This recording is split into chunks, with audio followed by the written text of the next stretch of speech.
Marc, Oui. tu vas avoir mal quand je vais te raconter cette histoire-là. C'est fait pour moi. C'est assez fort pour moi, mais conçu pour elle. C'est Maxime Delan qui a écrit ce Oh, texte-là. oh. Je vous lis le titre. Attaque de chien à Montréal. Un berger allemand lui arrache un morceau de pénis.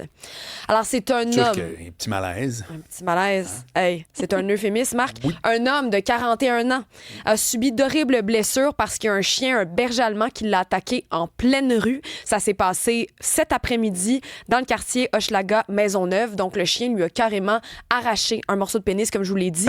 On ne sait pas encore exactement ce qui s'est passé.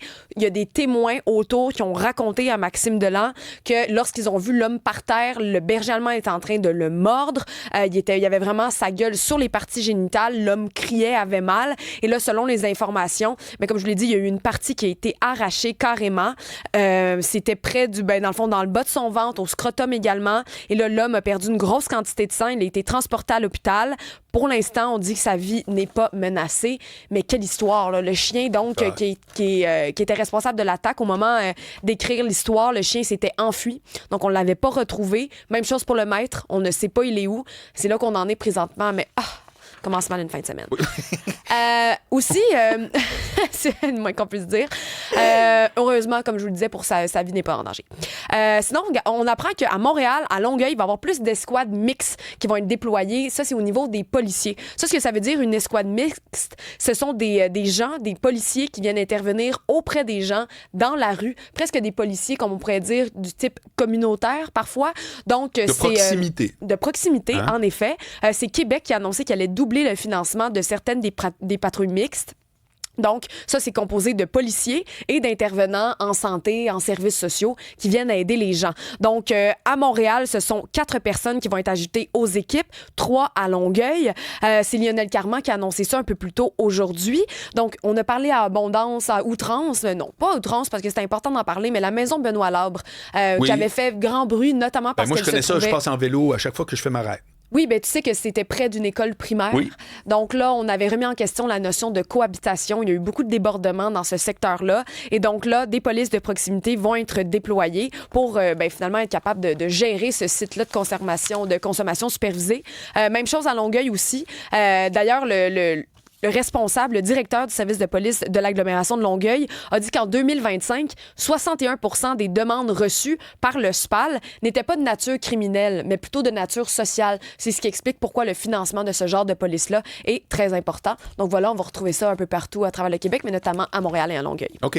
Marianne? Début des Franco de Montréal. Oui, à côté de chez nous, en aujourd'hui. bas de chez nous. En bas de chez toi? Oui, direct. Tu y seras? Non. Non? J'adore que ce soit là, mais non, je sais pas. C'est peut-être à cause que c'est là, justement. Ou la canicule? Ben oui. là, aujourd'hui, c'est insupportable. Là. Malgré que ce soir, ça peut être le fun. Peu importe. C'est Bref, sûr j'adore que ça peut l'idée, être j'aime fun. le projet, là, on se trompe pas, mais... Vraiment, pour ceux qui sont pas familiers, ceux qui viennent de l'extérieur de Montréal, grand festival de musique, il y a plusieurs spectacles qui sont présentés, notamment c'est dans le quartier des spectacles. Mais c'est toujours, on dirait un peu le signe que l'été commence. T'sais, l'été C'est commence vrai. après, les Franco sont là, Ouais. l'été commence, on peut aller voir des spectacles dehors, on peut affronter la pluie, la chaleur. Puis c'est une programmation qui est assez variée, qui va chercher des nouveaux artistes, des artistes qu'on connaît déjà. Donc, c'est vraiment tout genre de musique. C'est du 12 au 20 juin 2026. Le site va ouvrir dans environ une vingtaine de minutes, donc vers 17h, si vous êtes tout près ce soir pour vous rendre là. Pour les intéressés, on a Émile Bilodeau en spectacle ce soir, 19h, Lou-Adrienne Cassidy au MTLUS, Marie-Mé sur la scène L'Auto-Québec. Il y a plusieurs autres artistes. Je vous invite d'ailleurs à aller voir sur le site directement des Franco parce que si je commence à vous énumérer ça, oui, c'est comme j'ai interminable. pas fini. Et en fait, qu'est-ce qui est particulier avec ça, c'est que le site et les spectacles extérieurs sont accessibles gratuitement. C'est ouvert à tous. Et si vous voulez aller voir des spectacles en salle, ça, c'est payant. Encore une fois, pour plus d'informations, vous pouvez aller acheter vos billets sur le site des Franco. Merci. Attention! Mais qu'est-ce qui se passe? J'ai une bonne nouvelle, Marc. Yeah! Maxime Trouleau! Égalisation du Canada à Ben non, l'instant. c'est 1-1. Exactement. But Bravo, de Kyle Kyle Darren. Il venait d'entrer. Premier ballon. But. Un Direct. partout. Canada. Ouais, il reste un quart d'heure. Il reste 15 minutes, par Ouais. contre. Ça veut dire que... Un quart d'heure pour potentiellement Ouais. gagner le premier match. Ouais. Merci, Maxime Trouleau. Génial.